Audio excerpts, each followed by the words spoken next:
crypto since 2017 bull run and have been documenting my journey since 2021 at may bagong misyon na gawing 100k ang 10k ng may buong puso at kadwa. Possible nga pala.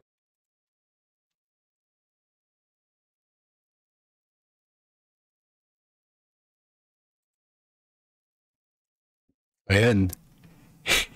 Isang malaking awesome and thank you so much sa mga nandito agad guys. I know that the market is already bleeding and I am very sure that something is about to happen. Okay, I'll be straightforward and everyone is panicking right now. So yan, big shoutouts kay Mang Pepe, kay Bahala na, kay Eggsy, yan, kay Adrian, big shoutouts at kay Dre. Okay, and big shoutouts of course sa fiancé ko na nanonood ngayon. Okay, so yeah, just want to make sure you guys are tuned in dito sa live natin. Please mag-comment kayo or mag-like and mag-share and mag-subscribe. Okay? So that we can go back to our algorithm kasi na-ban ata ako or na-shadow ban ako kasi tinake advantage natin si Pi Network. Okay, and some of my contents are not even related to Pi Network kahit ginagamit natin si Pi Network. So nadali tayo. Okay, so right now, we are looking at our BTC. So ano mga pag-uusapan natin for today? So we'll be talking about kumbaga yung the quiet before the storm. Also we'll be talking about the bonds, we'll be talking about inflation fears. Okay, we'll be talking about risk off, okay, yung mga assets natin. We'll be talking about the kumbaga yung boom ng bonds natin kasi there is something that is being done by Trump, okay, and tinatry niya i-take advantage ito. So, ngayon guys, sabihin niyo kung medyo mahina yung boses ko okay, so that hindi naman siya masyadong sabog din, of course, sa mga nasa sa cellphone kasi tinatry ko pakinggan yung sarili ko, medyo sabog ako sa ano natin. Okay? So, also we'll be talking about the tariffs yan. So, marami tayong pag-uusapan for today. Then, we'll be giving you our unmask, okay? And no gatekeeping na prediction ko kasi I think you guys really deserve to know. Okay? And malaki yung kumpiyansa ko. So marami influencer na Filipino ngayon will be trying to predict the market to go back to 90k. Okay? But or 85k, okay, or 70k, okay. Kung hindi man mangyari yung mga major news na mababanggit ko, okay, I'll give you my very strong, okay, technical analysis na tingin ko doon tayo babagsak, okay.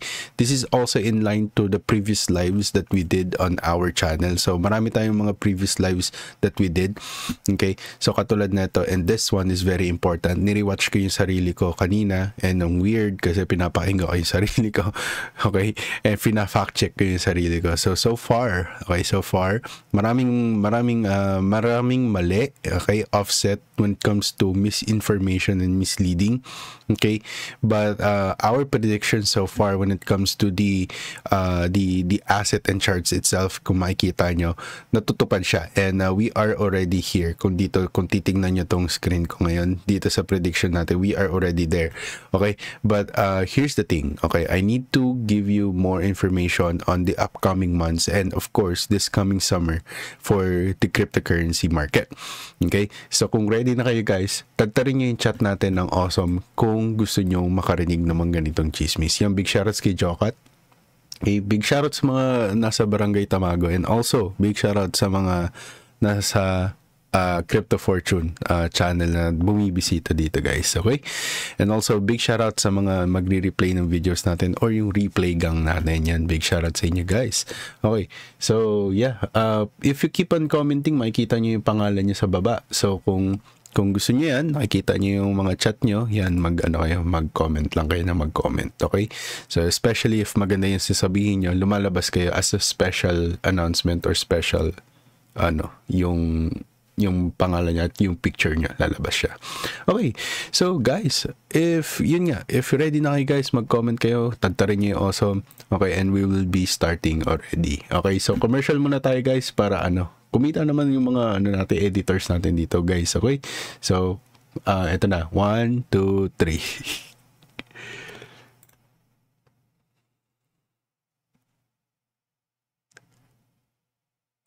Also, Bear nga pala, chismoso ng crypto since 2017 bull run and have been documenting my journey since 2021 at may bagong mission na gawing 100k ang 10k ng may buong puso at kadwa. Okay, so we're back. Okay, so ayan. Okay, lagi na natin gagawin yan guys para mabayaran naman yung YouTube natin guys. Okay, so please bear with us, okay, because we are running in a double time when it comes to producing more contents. Okay, so right now guys, okay, sa Meraki guys, yung mga interested sa Meraki, feel free to get in already as we are predicting something. Okay, and if you really want to get more information, alpha, wala kayong pambayad sa mga malalaking alpha, ako na bahala doon guys. Okay, may accessibility ako sa dollars. Okay, hindi ko naman sinasabing sobrang basic lang ng dollars sa akin, pero sinasabi ko, okay, I have access and I have connections which we can get into it. Okay, pwede natin pasukin. If may mga gusto kayong pasukin alpha, ako na bahala, papasukin ko para sa inyo. Pero ako din yung naghihimay. So, hindi lahat pinapatulan ko. Hindi lahat ng cheeses pinapatulan ko. And by subscribing to Meraki, it means that you are, okay, you're entrusting, okay, you're entrusting your mga chismis. So, ayan, kung may interested, nandito siya. Okay, Meraki channel, meron tayong join us sa gem, okay, hunt, okay, dito, meron yan. Makikita niyo yan guys, okay, so yan, click nyo. Okay, so nanonood ako kanina kay Coach Miranda pati sa mga ibang influencers. So they are heavily impacted. Okay, meron pa ibang mga influencers dito nagsasabi na they are already going down with their with their portfolios, and they were expecting that the market will be going back up and up. Okay, but they are also heavily insisting that the market will go down, no? So babagsak daw talaga yung nila, yung portfolio nila, and as of the moment they are already on a negative profit or negative PNL. So right now in Meraki, okay, here we have this systematical way of building portfolios. That's the beauty of Meraki. We also have that document to do or give you the step by step on how to do it without us keep on repeating. Tapos may chances na mabago yung sinasabi namin depending on our emotions and feelings today. Tao lang kami, kumbaga iisipin, 'di ba, na apektuhan kami sa mga nangyayari sa cryptocurrency. But with this one, okay, level-headed yung isip namin nung ginawa namin tong step-by-step portfolio building na to. Okay, and ngayon nga, meron ako bagong ginawa which is Trump plan, IRS, Republican, etc. Something like that. Okay, so ano yung sinasabi kong portfolio thing? Okay, bigay ko lang to sa inyo guys. Okay, give me 2 minutes to explain this. Okay, so how to start portfolio in 2024, binigay ko rin yan. Okay, we have that as well. Okay, so with the beginners ba yan? Wait lang. Yan. So marami din tayong beginners dito. Okay, to really help you out. Okay. So yan. Yan, ito. So yan, meron din tayo Black Swan. So sinabi ko yan recently. Ngayon nangyayari na siya.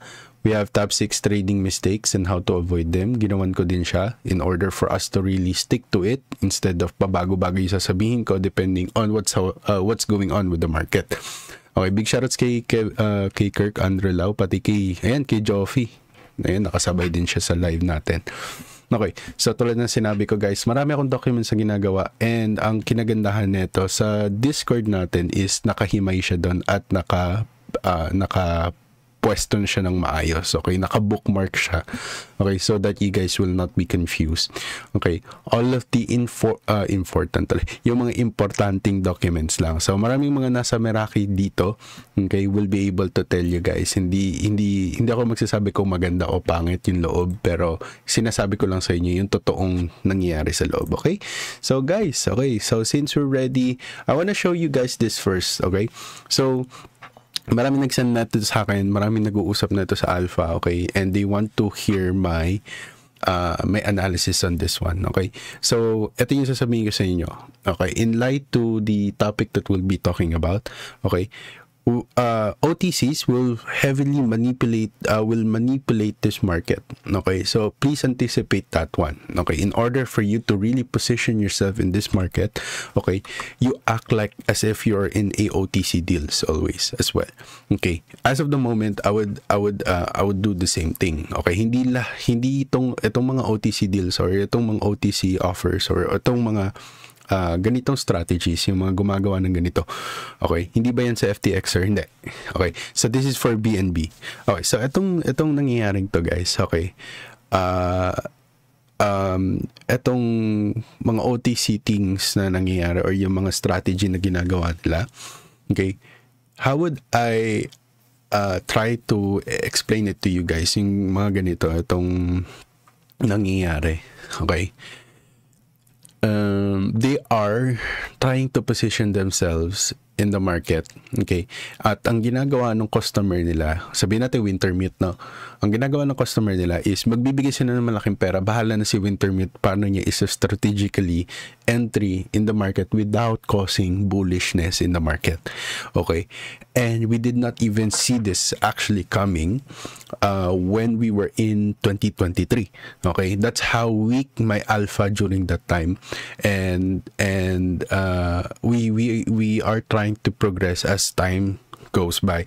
Okay, and ngayon nakafocus ako sa sentiment, and we even got into a new sentiment alpha right now that is very I would say like very diligent, but not super accurate, like 100% accurate, pero has a high rate when it comes to accuracy in sentiment. Okay, so previously ang pinakamagandang sentiment na ginawa nila, and may full analysis siya ng sentiment, is okay, yung pinredict nila na ang mag-heavy capitulate right now will be AI agents, and also with the infrastructure for AI, or AI has something to do with the new AIs. Okay, so basically ang magsistay lang daw during for the AIs are the those assets that will be participated by OTC deals. Okay, so something sabihin natin GRT. Yan, ang daming OTC deals ng GRT. Okay, so meron din mga OTC deals naman sa GTAI din, GTAI.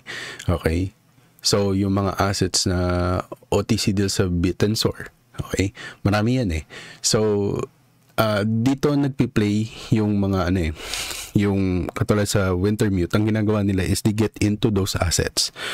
Okay, so I want to introduce, or I mean give you an introduction. Sorry guys, nagkakape ako, nasasamid ako. Wait lang guys. Okay, so tulad ng sinabi ko, the OTC deals right now, okay, are going to be the key players of this market. So I want to be blunt as much as I can, and also be truthful. Okay, be truthful as well with whatever I'm seeing right now in the market. Okay, so ang initial natin, 'di ba, na gusto ko umangat yung market and it's not doing what it does. Dito pa lang na-stop na tayo, hindi na siya tumuloy. Okay, I was really expecting, okay, since the market is not getting any bad news, etc. blah blah blah. Okay, so and also do sa previous natin week, okay, sa Meraki, I even declared that there is a market bottom which is at this level. Okay, nag-declare na ako na market bottom, na yan. Okay, and the alts surge the next day. Okay, and surge during 1 hour after ko sinabi yung natin, yung market bottom. Sabi ko, bottom na to guys. Okay, this is the market bottom. Okay, ngayon ang mangyayari is I will somehow change it. Okay, instead of magpaka-ego sa inyo, nasasabi ko, hindi yan, tama pa rin ako. Ayoko sabihin na ganun, okay? I wanna be humble as much as possible. So, the thing is, okay, there is a high chance that we can do this. Slow dump, okay? Slow dump, tapos gaganyan yan dito. Okay, so it means maglalaro tayo sa 93k. Okay, 93, 94, 95. Okay, may mga weak kang makikita dito. Okay, I hope not. Okay, because yung retail, pag nagkaisa yung takot niyan, baka patulan siya ng mga whales, okay? Although kahit sabihin natin may mga OTC, etc., blah, blah, blah, and institutional or hedge fund, yan. So, sabi parang hedge fund ba sila, sir? Somewhat, okay? But this is like in crypto, so there's no like hedge fund na talagang legitimate na masasabi nating successful hedge fund managers, no? So, wala siyang annex sa crypto eh. So, masasabi na lang natin angel investors or VCs or kumbaga ito yung mga volatility catchers na tinatawag, nag-arbitrage o kaya sabihin natin yung kumikita sa year and FI dati, yan, ang dami niyan, kahit sa AAV until now. Okay, as long as there is volatility, they will take advantage of the market. So, they're trying to kill the volatility in Bitcoin. And as we can see, okay, it's not like what we have here, now we are having here. And I already predicted this. That's the only prediction that I'm very confident that we will be doing so.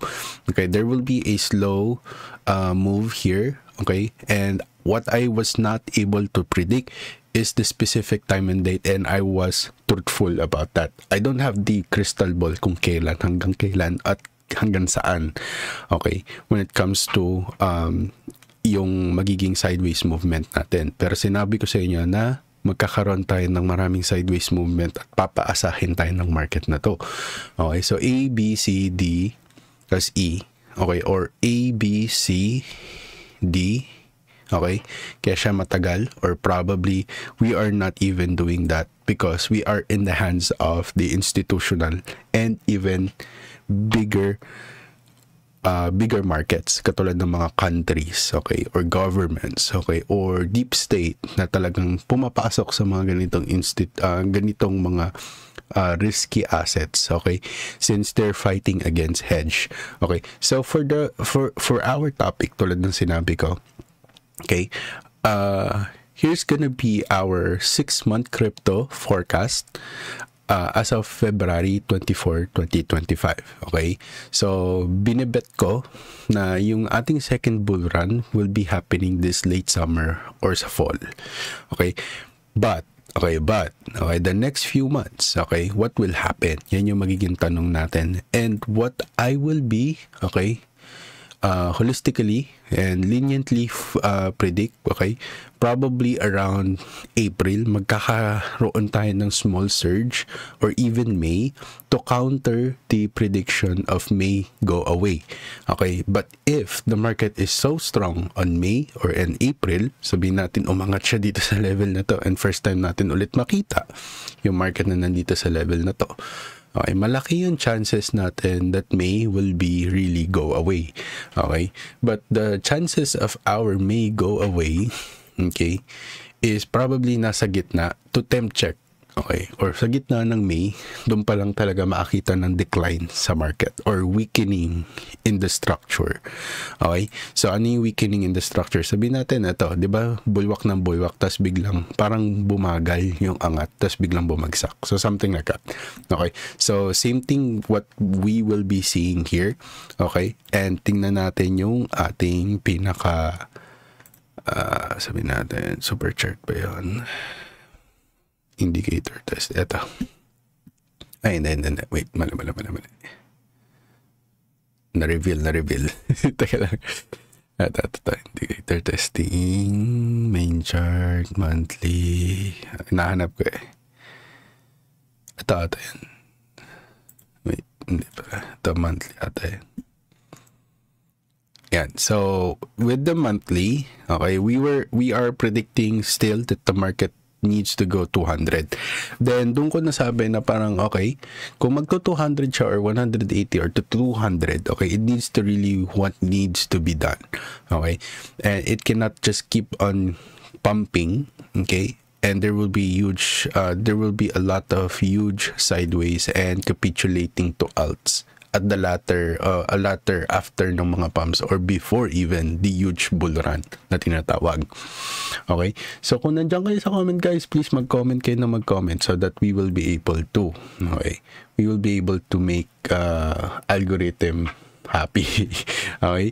So Bitcoin, okay, sabihin natin, itong Bitcoin natin prices, okay, there's a high chance, that we keep on doing the sideways. But this is a weekly time frame, okay? So next week natin will be a very small, okay? I mean, a monthly candle for March will be super dead, okay? And April, dun tayo makakita ng surge, okay? So maraming magsasabi, okay, alam na namin kung bakit magpapump kasi natuto kami sa Sir Oso. So probably it's because of the taxation. So yung tax natin, magkakaroon sila ng refund. So April, by May, they will be buying a lot of crypto and lalakawin siya bilang exit liquidity ng mga matatalino sa market na pro-tail or institutional na naiwan sa market, especially if pumatol sila sa market ng late. Okay? So, sa mga nagtatanong kung tataas pa ba, manood kayo guys. Okay? Manood kayo kasi yun yung topic natin. Okay? So, ngayon, okay? The market, okay? The big players are piling into safe bonds, okay? So, proof natin dyan sa pinost ni Grandpa doon sa Meraki is yung kay Berkshire. Marami siyang billions of money na nakakash, okay, waiting to be deployed, which is not so big, but there is a potential, or there is a high potential that we will be able to use that. Okay? So, tulad ng sinabi ko guys, okay, with the hedge against inflation, sabihin natin, okay, makakaisip kayo ano yung mga assets na yun na pwedeng pasukin eh. Okay, yun yung nangyayari ngayon. Yun yung nagiging play ngayon ng major institutions, and you really have to hear this. Okay, because the play will be for everyone, but the key players who will be the first one to get into this market are the people who are smart, who has a lot of data, who has a lot of information, and who has a lot of, okay, alpha or even insiders.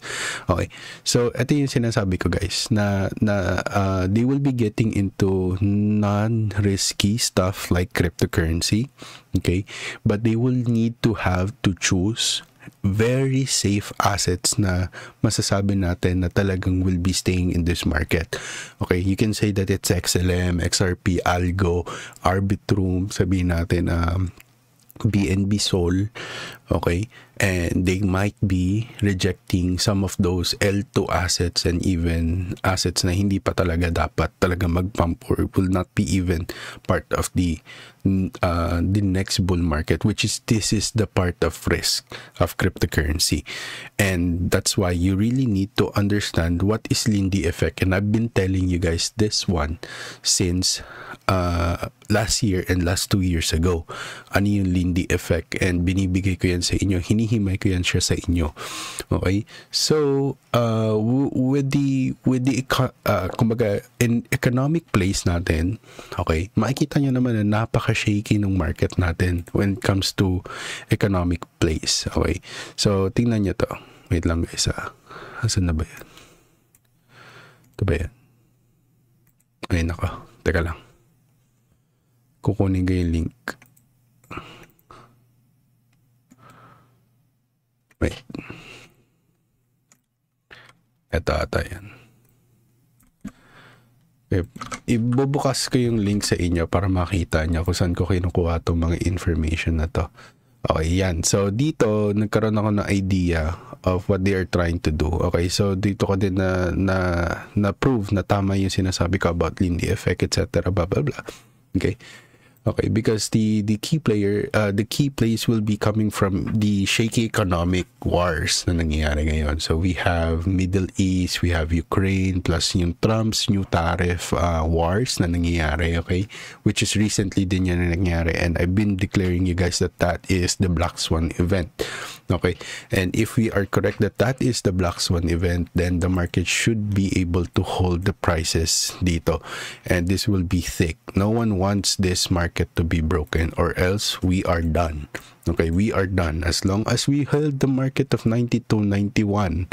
Okay, hindi nga tayo nag 90k guys eh. Pag nag 90k to, it will slide the market going back to 90 to 85. But I will tell you guys, okay, holding above 90k Okay? Doesn't mean, okay, sabihin natin, above 90K, it means 91, 92, 93. Doesn't mean that the alts will be safe. Okay? The alts will be in a very discounted price. Okay, I don't want to say like it's bloody, etc., blah blah blah, so that you will not be able to assert it as the best buying opportunity of your life. Okay, but you, again, sinabi ko sa inyo, you really have to be careful of what assets are you going to buy. Okay, and I'm very proud sa Meraki. Okay, kasi kahit hindi namin galawin yon, okay, I'm very sure most of those assets, sabihin natin 80% of those assets will be thriving in the next bull run. Okay, sabihin natin, ito nga yung mangyari, umangat na siya mamaya. Kami sa Meraki, yung mga assets na yon will be super bulletproof in points where, okay, where the institutional bought above us. Kasi bumili na kami nung 2024 pa lang, ngayon pa lang nila binibili. Something like kind of mindset that we have. Okay? So, this will be our guide, okay, on what's driving the markets. Okay, I will tell you guys. Okay, so let's talk about first the key in the economics. Okay, so yung cryptos natin are taking a breather. That's very evident, and I've been predicting that since February first week. Okay, February 3, 4, 5 kasi tapos na yung nangyari sa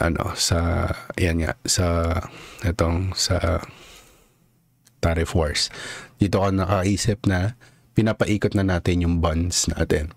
Okay, pero hindi natin maiiwasan na yung mga tao natin or yung mga people, okay, na nasa retail, okay, they're getting nervous about the economic wars, okay, and Trump's tariffs is 25%, kumbaga yung Trump's tariffs against Canada or Mexico is 25% and 10% naman sa China, and hindi pa rin yung nagbabago.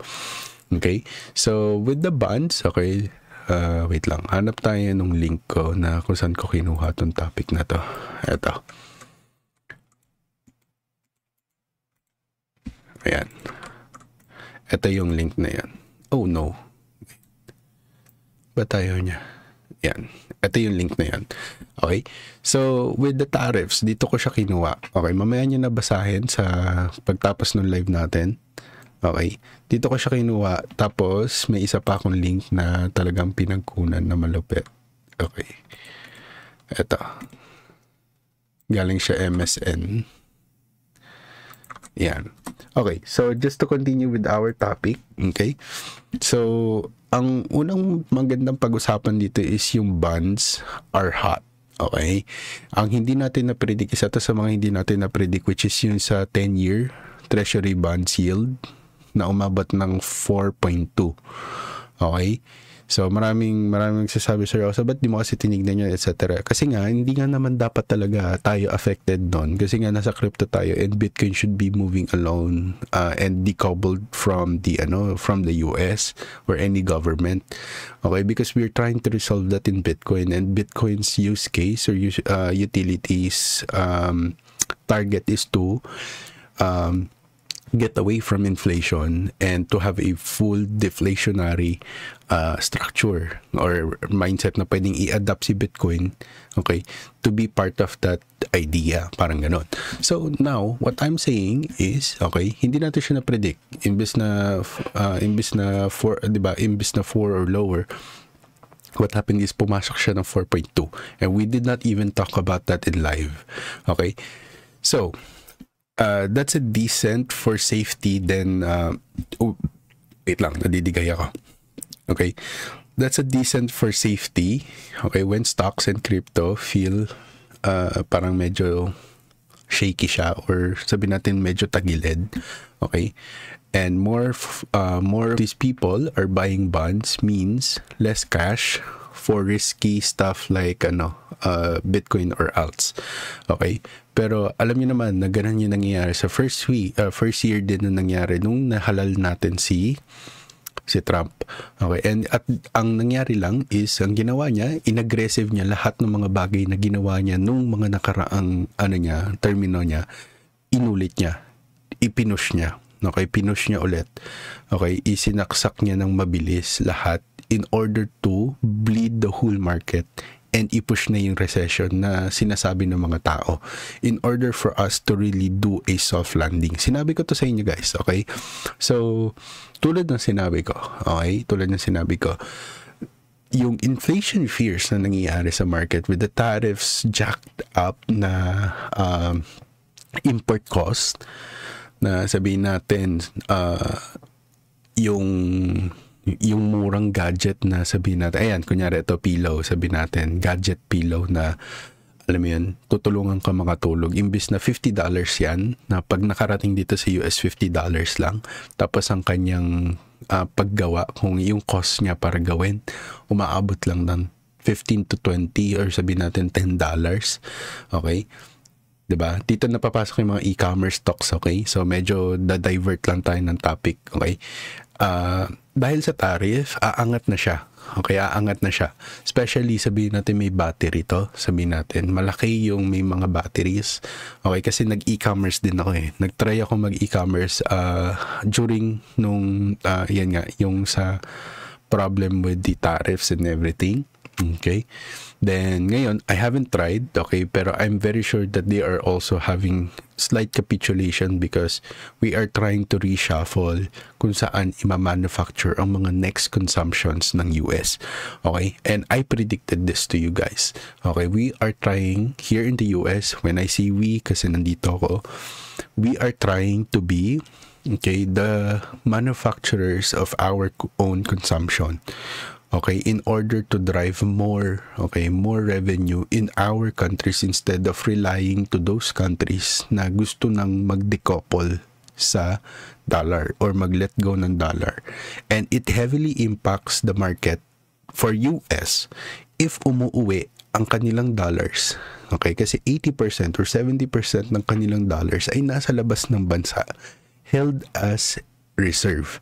Okay, ngayon, to eliminate the potential economic wars na pwedeng mangyari sa US at mamoblema sila. Okay, mamoblema sila, sabihin natin mamoblema tong si US pag umuwi tong mga dollars in the near future kasi hindi na si Donald Trump yung presidente. This will not be a problem anymore because during Biden's time, yun yung pinakamalaking problemang kinaharap nila nung tinry na subukin ng China and ng Russia na magbenta ng US dollars at pabalikin to mga US dollars sa US. Okay, nagtulong-tulong na si BRICS. Okay, yan yung mga bansang yan. Even India was allowed to buy oil. Okay, was allowed to buy oil from Saudi Arabia, from the prince, from the sheikh. Okay, so that should tell us a lot of reason for Trump to do such bold move in the market in order to protect the long-term potential na pwedeng mangyaring war sa US. And he doesn't like war to be brought in the United States or even in the economics because most of his assets na invested siya at binaborrow niya against is heavily inside T-bills or treasury bonds or even sabihin natin mga stocks or ETFs na nakasalalay sa US dollar health. Nagigets nyo? So, with the risk of topic natin, when uncertainty spikes, ang nangyayari is yung traders natin nagsisell ng altcoins. Okay, this explains why most of our alts are going down. Most of our alts are bleeding so much, okay, is because of this. Okay, so Bitcoins is the crypto safe haven. Okay, ito na yung tinatawag natin the official time for us to really invest back to large cap assets and utility assets. Okay, and we've been trying to also tell you guys this na dapat dun talaga tayo nag-i-invest, yung talagang magiging parte ng future. Ayaw natin nag-i-invest tayo dun sa mga memes and shit, etc. And I express my hate on Murad kasi pinagmumukha niya tayong tanga, guys. Okay, in order for him for to push yung kanyang kanyang propaganda in order for him to exit at the latter part. Okay, maraming magsasabi sa inyo na hindi, seryoso, etc. blah blah blah. Okay, bahala ka sa buhay mo. Yun na lang sasabihin ko kasi I've been trying to tell you guys this for longest time. Okay, and we're still going to stick with this one. I know we are already delayed and we are potentially trying to trace this moving average. I'm not moving average, this trend line. Probably, okay, we might be touching it one more time. Pero may magsasabi din na, sir, also, is there potential na lalong bumagsak yan kasi we are trying to test it many times already. So, 1, 2. The third time that we touch it, there's a high probability that we go further down. Okay? So, I would say no. Okay, I would say no. Okay, because yun nga yung sinasabi ko na malaki yung chances na itong blue area natin will be protected. Okay, this is the best buying opportunity for Bitcoin and we will never be able to see this. And na-prove yan neto. Okay, and na-prove yan neto. Okay, the more that we produce a higher lows, okay, we're not retesting the same levels every time we go down and there is a major capitulation in the market. We never see that price again, specifically with the 91,400 or even 91,300. Yeah. So, tulad ng sinabi ko guys, okay, kasalanan to ng Solana Casino. Hindi yan kasalanan ng Solana Casino. Okay, ito yung sinasabi ko sa inyo, huwag kayo maghanap ng sisi. Okay, huwag kayo maghanap ng sisi. Okay, pero feel free to express your hate because so that you will not, okay, you will not be able to repeat the same mistake. Okay, magkaiba yung nag-express ka ng hate and analysis mo along with that hate. Okay, versus doon sa maghanap na kayo ng sisi. Okay, without even backing it up with a good fundamentals or even like sabihin natin mga importanteng technical, 'di ba? Na aspeto nung nangyayari talaga. Kasi isipin niyo na lang si Solana dati, 'di ba? Kinover niya yung P2E nyo. Okay, then nung sikat na yung NFT, kinover din niya yung NFT nyo. Okay, ngayon nung sikat yung memes, kinover niya yung memes nyo. Sino may kasalanan talaga? 'Di ba? So, okay pa ba ang Bybit? I would say, okay ba yung Bybit? Okay yung Bybit. Okay? Next time natin pag-usapan yung mga ganyan topic kasi medyo mahaba. Okay, this is a topic of my prediction for the market. Okay? Okay, so we're still sticking on this one. Okay? Nevertheless, okay, by March, we may be able to see a surge, then retrace from these levels. But, always remember, okay, always remember, if we do a sideways like this is the best time for us to bank off good assets. And we will try to check the previous highs and it will be the strong support in the next time that we may pump and dump. Okay, and many people will say na it's gonna dump further. That's the best time for us to, okay, get in. Okay, we get in when the market confirms and we will see that if ganun yung mangyari. And we are going to wait for this opportunity. Okay? So, sabihin natin, okay, ganyan yung mangyari. Sabihin natin, ito yung mangyari. Diba? Bumagsak tayo. Bumalik tayo dito. Okay? We'll try to buy that. And we are now already there. Okay? So, the next time, aangat to hanggang March, hanggang kalagitnaan ng March, bumagsak ulit. That's your confirmation. Okay, tama na yung pag-iisip nyo na, hindi, babagsak pa. Okay, marami influencers sa Philippines. Okay, be careful. Okay, ako ang ano ko lang sa inyo guys, I want you guys to be profitable. And the best way to be profitable is to participate in the market and keep on watching, keep on suffering, keep on placing yourself in the pain of this market in order for you to learn, okay, the timing in the market. Okay, once you have exerted a lot of time in the market, that's the best time to learn the time in the market. And you will learn it by, okay, experience. Okay? So, hindi nyo mapaperfect. Okay? Pero, okay, you will improve. As time goes by, you keep on improve. Okay? So, now, okay, I'll tell you guys, the potential of this market, we can go down and we are doing it already. Okay, so kung umangat man to, kukunin naman natin yung liquidity area eh. Okay, I already taught you the liquidity area. Magiging liquidity area to. Ito ang liquidity area. Pero it cannot go further here to 107. Never. Okay, we need to go back to the liquidity area. And yun yung hindi natin nagawa. Okay? That's why it's strong. Okay? There's a strong thesis that we will be going back to 100 at least or 102 kung week to week lang ang usapan. Okay, why? It's because Fibonacci as well. Okay, we can go back and retrace, okay, and do this, okay, which will confuse a lot of retail. Okay, pwede tayo mag-sideways ng ganyan dito to confuse this retail market. Okay, nangyayari yun guys. Okay, hindi ko sasabihin na very sure about it, but I've been here in the market since 2017 and I've been providing a lot of losses and wins to you guys transparently since 2021. Okay, and most of my members, okay, na nagbabayad sa atin dito are returning customers whenever there is bear market. And mas madami tayong members pag bear market because they know the value of what we do here and also the Chismoso during bear market because we always navigate the market at the best times when is the best time to buy. Okay, so now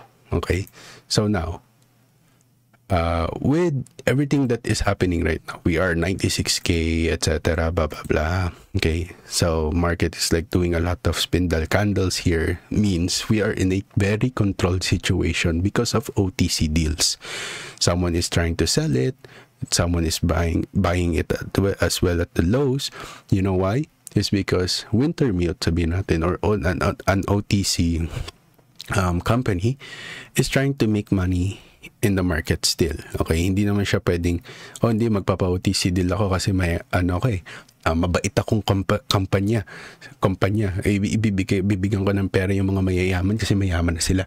Hindi naman siya ganun eh. Okay, at walang ganun. Okay, so, with the next few months, okay, the holding pattern that has been happening here, okay, ulitin nyo na lang itong live natin, i-review nyo. Okay, the bond boom, okay, keeps going. Okay, so 4.2 yields, pulls crash away from the crypto, etc. That happened. Okay, it's not because of Donald Trump, it's not about this, etc. But it's part of their plan.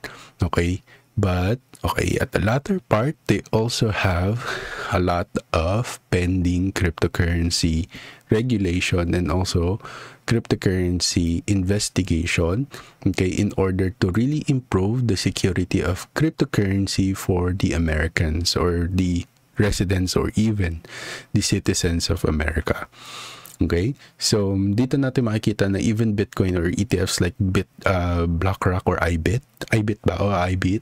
bringing in bucks since January. So bakit naman nila gagawin yun kung talagang ibabagsak ng buong US yung cryptocurrency? Okay, so it's not enough to fight the macro vibe. Okay, yung vibe fear when Trump's hype is still here. So marami pa ring umaasa, okay, kay Trump, and Trump has this big ego. Okay, Trump is building his image instead of building his wealth in the market. Okay, by chance, okay, I would tell to you guys, okay, ang pinakamalakas na marketing is your reputation. Okay, and that's why we voted Trump again the second time. Okay, because of his integrity and consistency to provide, okay, and deliver real action, real results in the market or in the politics or in running United States as if it is a business. Okay, so this also proves that the state of crypto reserves can happen. Why? It's because it's being done in Texas, it's being done in Arizona, it's being done in Utah, it's being done in South Dakota, then also it's being done as well, or might start a Bitcoin reserves as well in March and April. Okay, because of the Texas HB 1266 na nag-aim na 5 to 10% na reserve nila ang cryptocurrency and zero taxation for cryptocurrency or crypto holders. Okay? But they will buy slowly over the counter. Okay, hindi yan salaksak balagbag tapos ipapump yung market na ginawa ni El Salvador, hindi ganon. Okay? Make sure niya, okay, since we're not at the bottom market of the bear market season, we're not in the bear market season. We are in a mute season because of winter mute. Okay? No pun intended. Pero sinasabi ko lang. Okay?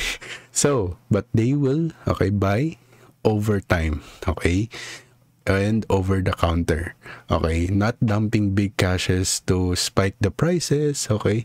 It will take months to hit 10% of their whole cryptocurrency reserve. Okay, iba bang OTC sa dark pool? Yes, magkaiba yan. Medyo kasi may check marks ang OTCs. Okay, and also dark pool. May annex ng OTC actually. So, yan. Basahin natin to. So, gusto ni US na bumalik yung USD so other countries has less control over United States. Yes.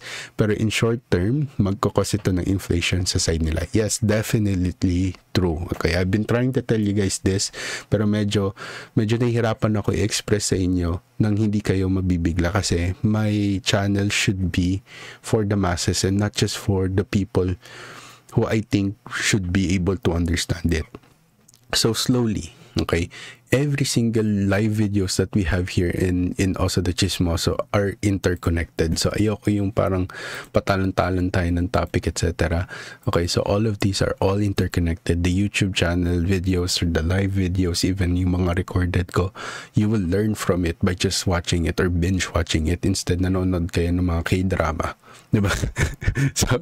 so, okay, pero decision niya kung sino manood ng K-drama, nasa sa inyo yan. Okay, so, late 2025 bull run, why I'm so hopeful about this is because, okay, by summer and fall, things could flip, okay, very fast. Okay, so kailan yung summer? Okay, alam niyo na yan kung kailan yung summer. Hindi ko kailangan sabihin. Hahaba yung talk natin. Okay, since magwa 1 hour na tayo, okay, kung gusto niyo ng part 2 dito sa live na to, sabihin niyo.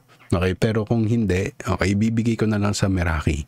Ako naawa ako kasi iniisip ko yung sarili ko, paano kung bago ako sa market tapos umalis ako sa market na to. Tapos iniisip ko walang mga tulad ng influencer na hindi bayaran at hindi lang, alam mo yan, hindi yung nag-iintay lang ng email from this bigger institutions or mga promotions, etc. Kahit sabihin natin review lang yun. Okay. What I'm saying is we need to really put our priorities straight in this market and we need to have, okay, a full eye on the technical analysis and fundamentals and sentimentals rather than just reviewing crypto projects. Okay, alam ko naghihintay kayo na, what's your top 5? What's your top 6? Okay, iwasan niyo yung mga ganong tao sa moment ng crypto is in this kind of moment that we're in. Okay, focus on real thing. Okay, and the real thing is happening right now. We need to be here right now. Okay, may time tayo para mag-predict what's gonna be the next big asset that we will be investing, and we always do it before it, it pumps. Okay, binigay ko sa inyo Mocha, binigay ko yung Pendle, binigay ko yung kahit late ko binigay sa inyo yung virtuals, binigay ko. Diba? So, marami tayong assets na pinag-uusapan and we always be there. Kahit late, we still make a lot of money. Okay, maraming magsasabi marami magsasabi yung mga nakakita ng Meraki bags natin. Bakit sir also bumagsak pa rin yung profit mo from 28K ngayon nasa 15 na lang. Okay? It's because I'm looking for a long term. We are sticking to the 180K BTC probability and 120K initial takeout of profits. Hindi man tayo umabot dun eh. Okay? At long-term trader ako. Okay? We started this last year of July, and wala pa tayong isang taon. Okay? We are entering the exciting part pa lang. Okay? So, tulad ng sinabi ko guys, Meron pa tayong 9 minutes, okay? I wanna talk about the tariff deals, the rate cut boost risk, okay? Ito yung mga topics na hindi nyo makikita sa mga crypto influencers na ang target is to just be you guys magiging exit liquidity nila. Okay? So, sinasabi ko lang sa inyo, okay? What I'm telling you guys is to focus on macro data. Okay? For part 2, we'll be talking about the late 2025 bull run probability. Okay? And also, I'll be giving you full talks about the anong gagawin natin. Okay? So, yeah. With the updates on progress ng Meraki, guys, marami akong pinapasok na mga risky na alpha. Okay, recently nga, ayan nga, nabanggit ko nga na pumasok tayo sa isang sentimental alpha. Okay, kung babayaran sila, mahal talaga, guys, mahal. 700 yung isa 1,500. Okay, sige, kung gusto nyo, wag ko na i-gatekeep. Punta kayo dito sa WOP. Okay, ang dami dyan. Gusto nyo magbabad kayo dyan, sige, pwede naman. Okay,